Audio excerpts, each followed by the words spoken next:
حضرت سالبہ بن عبد الرحمن میرے کریم محبوب علیہ السلام کے صحابی ہیں، غریب ہیں. غربت بڑی اعلیٰ چیز ہے. ہاں غریبی بڑی نعمت ہے، یہ آزمائش ہے، اس میں کوئی شک نہیں. لیکن قیامت والا دن پتہ چلے گا جب غریب چھلانگ لگا کے جنت میں داخل ہو جائیں گے. اور امیر تو کھڑے ہیں نا. میرے نبی پاک نے حضرت عبد الرحمن ابن عوف کو، حضور صبح صبح اٹھے تو نبی پاک کی آنکھوں میں آنسو تھے. فرمایا میرے عبد الرحمن بن عوف کو بلاؤ. حضرت عبد الرحمن بن عوف آئے تو حضور نے سینے سے لگا لیا. نبی پاک کھول کے روئے. یا رسول اللہ، حضور کیا ہوا؟ فرمایا عبد الرحمن رات میں نے خواب دیکھی ہے، سارے جنت میں چلے گئے، تو پیچھے رہ گیا. تو پیچھے رہ گیا. میں کھڑا تیرا انتظار کرتا رہا، میں تیرے بغیر جا نہیں سکتا تھا. پھر تو آیا ہے تو تیرا سارا وجود پسینے سے بھیگا ہوا تھا. حضرت عبد الرحمن ابن عوف تڑپ کے روئے، قدموں پہ سر رہا. حضور میری غلطی. فرمایا یار تیرے پاس مال بڑا ہے، تجھے حساب دیتے دیتے لیٹ ہو گئی. تیرے بیگ کھل گئے، تجھے حساب دینا پڑ گیا، تو لیٹ ہو گیا، میں پریشان ہو گیا. حضرت عبد الرحمن ابن عوف نے 100 گھوڑا مال اوپر رکھ کے حضرت عبد الرحمن نے حضور کی بارگاہ میں پیش کیا. کہا یا رسول اللہ یہ. اور پتہ ہے ایک دن کیا ہوا؟ ایک دن سرکار کے وصال ظاہری کے بعد حضرت عبد الرحمن ابن عوف نبی پاک کے گھر کے دروازے کے باہر آ کے بیٹھ گئے اور یوں سر کو پکڑا ہوا ہے، رو رہے ہیں. حضرت ام سلمہ حضور کی زوجہ باہر آئیں. کہا بیٹا عبد الرحمن کیا ہوا؟ جب پوچھا کیا ہوا تو اور کھول کے روئے. کہا کیوں روتا ہے؟ کہا اماں جی جب تک میرے محبوب حیات ظاہری میں تھے مجھے بتاتے تھے یہ مال نہ کما، یہ کم. میں حضور سے بات کرتا تھا تو حضور روک دیتے تھے. اب مجھے ظاہراً بتانے والا کوئی نہیں، مال کے ڈھیر لگ گئے ہیں. آج حساب کرنے بیٹھا ہوں تو حساب نہیں ہو رہا. سوچتا ہوں اگر میں پھنس گیا تو مجھے کون اس سے بچائے گا؟ آپ محبوب کی زوجہ ہیں، میری ماں ہے، میں آپ کے پاس آیا ہوں. اماں جی مجھے بتائیں میں کیا کروں؟ تو حضرت ام سلمہ بھی رو پڑی. کہنے لگے محبوب تھے، میں کہاں ان کی ترجمانی کر سکتی ہوں، میں نبی پاک کی ترجمانی کیسے کروں؟ کہا اماں جی خدا واسطے مجھے کوئی حکم دے دیں، مجھے لگتا ہے عبد الرحمن برباد ہو جائے گا، ہلاک ہو جائے گا. خدا را مجھے کچھ بتا دیں، اتنا سارا مال ہے، میں کہاں اس کا حساب دوں گا؟ مہربانی فرمائیں، یہ تجارتیں میرے گلے پڑ رہی ہیں. حضرت ام سلمہ کی جب منت کی تو فرمانے لگی جا بیٹے آدھا خیرات کر دے. کتنا؟ 2.5% نہیں، کتنے فیصد ہے؟ 50%، 50%. حضرت عبد الرحمن ابن عوف گئے اور 50% خیرات کر کے کہنے لگے اماں میں نے 50% دے دیے، میں بچ جاؤں گا نا، میں بچ جاؤں گا، میں دے آیا ہوں آدھا. تو حضرت ام سلمہ فرمانے لگی میں نبی پاک کی بارگاہ میں سفارش کروں گی تیری، اور نبی پاک اللہ کی بارگاہ میں سفارش کرے صلی اللہ علیہ وسلم. حضرت سالبہ بن عبد الرحمن، حضور دعا کر دیں، غریبی ہے. میرے نبی پاک نے فرمایا تجھی اس حال میں ہے بہتر ہے. کرتے ہیں حضور نہیں دعا کر دیں. فرمایا تجھی اس حال میں ہے. تیسری دفعہ پھر آ گئے، حضور نے دعا کر دی. 4 بکریاں تھیں، چند مہینے گزرے، کچھ تجارت شروع کی، چھوٹے موٹا لین دین شروع کیا تو 40 ہو گئیں. کچھ وقت اور گزرا تو ریوڑ بن گیا، پھر گائیں بھی آ گئیں، پھر اونٹ بھی آ گئے، پھر لائنیں لگ گئی. پھر ہر وقت حضور کے قریب بیٹھنے کو دل کرتا تھا. اب لین دین کے معاملات تھے، اب ذرا طبیعت تھوڑی پیچھے ہٹنے لگی، تھوڑا دل پیچھے ہٹنے لگا.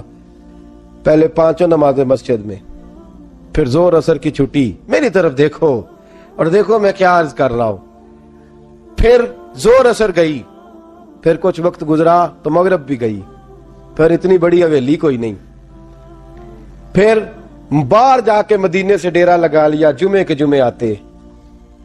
زکوٰۃ کا حکم آ گیا 2 ہجری میں. حضرت ابو ہریرہ رضی اللہ تعالیٰ عنہ امیر زکوٰۃ مقرر ہوئے. 5 اونٹوں پر 1 بکری، یہ زکوٰۃ ٹھہری. اب جب گئے نا اونٹ گنے اور بکریاں گننے لگے، اوہو 1 کروڑ پہ 2.5 لاکھ. کس نے دیا تھا؟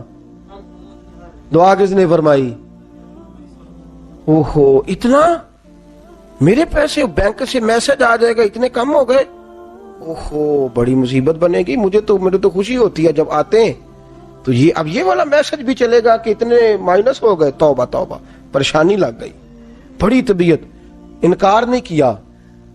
کہنے لگے حضور سے جا کے عرض کرنا میں خود آؤں گا، اور جہاں محبوبیت ہو وہاں اتنے لفظ بھی بے ادبی ہیں، وہاں ٹھہر جاؤ، سوچتا ہوں، سمجھتا ہوں، غور کرتا ہوں، یہ جملے بھی وہاں توہین ہوتے ہیں۔ محبوب ہو اور وہاں انسان سوچ سمجھ کی بات کرے، وہاں انسان، بابا بلے شاہ صاحب نے کہا عقل آخ دی چگے نو سام کے رکھ، عشق آخ دے بال کے سیکنا چاہیے دائے، کہا جا کے کہنا میں آؤں گا۔ سب کی زکوٰۃ لے آئے، در رسول پہ آئے، حضور نے فرمایا پہلے سالبہ کی بات بتاؤ، پتا تھا نا پہلے سال؟ حضور اس نے کہا تھا میں آؤں گا۔ حضرت ابو ہریرہ کہتے ہیں نبی پاک نے ٹھنڈی آہ بھری، آہ ٹھنڈی، فرمایا ہلاک ہو گیا۔ اس کو کہا تھا نہ اس چکر میں پڑ، ہلاک ہو گیا، ہلاک۔ حضرت ابو ہریرہ فرماتے ہیں دو باریک باریک آنسوؤں کے قطرے بھی میں نے محبوب کی آنکھوں میں دیکھے۔ اپنا ہے نا تو دکھ ہوا، یار میرا اپنا تھا، یہ ہلاک ہی ہو گیا ہے، کدھر چلا گیا ہے؟ ان کو بھی بعد میں خیال آیا، او ہو میں تو غریب تھا، یہ آیا کدھر سے تھا؟ میں تو غلامی رسول میں آتا گیا تو رب میری عزتیں بڑھاتا گیا، یہ میں کس چکر میں پڑ گیا؟ آئے لائنیں بکریوں کی لائے، حاضر کی، حضور وہ میں نے کہا تھا حضرت ابو ہریرہ سے میں خود آؤں گا، حضور میں خود لایا ہوں۔ فرمایا محبوب نے مجھے تو نہ بتا، میں تو سمجھتا ہوں، میں نے کہا تھا تو میں آ گیا ہوں۔ فرمایا چل اٹھا، دوڑ جا، لے جا۔ حضرت ابو ہریرہ فرماتے ہیں انکار محبوب نے سالبہ کو کیا، لیکن آنسو ابو بکر صدیق کے بھی نکل گئے۔ فرماتے ہیں درد عثمان غنی کو بھی ہونے لگا، تڑپ مولا علی بھی گئے۔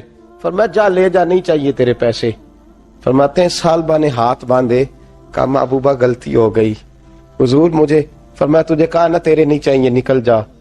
حضرت ابو ہریرہ فرماتے ہیں جب نبی پاک نے رخ پھیرا تو صحابہ کی زبانوں پہ بھی جاری ہو گیا یہ تو ہلاک ہو گیا۔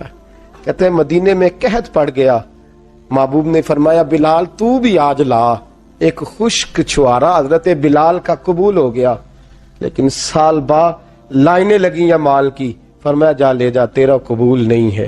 فرماتے ہیں تڑپتے رہے ساری زندگی اور مال کو دیکھ دیکھ کے آہیں بھرتے رہے، لیکن کریم نے اس تجارت کو قبول۔ حضرت ابو بکر صدیق کے پاس آئے، سرکار کے وصال، حضور قبول فرما لیں۔ فرمایا ساری دنیا کا قبول ہے، جس کا میرے نبی نے قبول نہیں فرمایا میں کیسے قبول کر لوں؟ حضرت عمر فاروق کے پاس آئے، فرمایا نہ تیرا قبول نہیں۔ حضرت عثمان کے زمانے میں وصال ہو گیا۔ عزیز یاد رکھ، تجارت وہ والی کر جو تجھے نجات دے، اس چکر میں نہ پڑ جا جو تجھے الجھا دے۔ قرآن مجید کی آیت آئی اقترب للناس حسابہم وہم فی غفلۃ معرضون، لوگوں کا حساب قریب آ گیا ہے اور وہ ابھی بھی غفلت میں پڑے ہیں، ابھی بھی 2 کے 4 اور 4 کے 10 کر رہے ہیں، حساب کا وقت قریب آ گیا۔ حضرت انس آئے مسجد سے، ایک صحابی مکان بنا رہے تھے، جھونپڑی تعمیر کر رہے تھے۔ حضرت انس کو پریشان دیکھا، کہنے لگے انس خیر تو ہے، کوئی نئی آیت تو نہیں آئی؟ تو جناب انس کہنے لگے آیت تو آ گئی ہے، رب نے کہہ دیا کہ حساب قریب آ گیا، تیاری کر لو۔ جھونپڑی بنا رہے ہیں، محل نہیں، جھونپڑی بنا رہے تھے، ابھی دیوار کچی مکمل نہیں ہوئی تھی، ہاتھ جھاڑ دیے صحابی نے۔ ادھر رخ پھیرا تو حضرت انس کہنے لگے کہاں جا رہے ہو؟ کہنے لگے بھئی میں حساب نہیں دے سکتا، میں مصطفیٰ کے پاس جا رہا ہوں، میں نے نہیں دیوار بنانی، بس بھئی میری اس دور سے بس میں کوئی نہیں حساب دے سکتا، میں کمزور ہوں۔ میرے رسول کائنات صلی اللہ تعالی علیہ وسلم نے، میرے دوستو تجارت کرو لیکن اس کو عبادت سمجھ کے کرو۔ اگر تمہیں چوک وہاں دکان پہ بیٹھے خدا بھول جاتا ہے اور سودا کرتے وقت رب رسول کی باتیں تمہیں بھول جاتی ہیں، تو پھر تو تم وانتم موردون میں ہو، پھر تو تم غافل ہو۔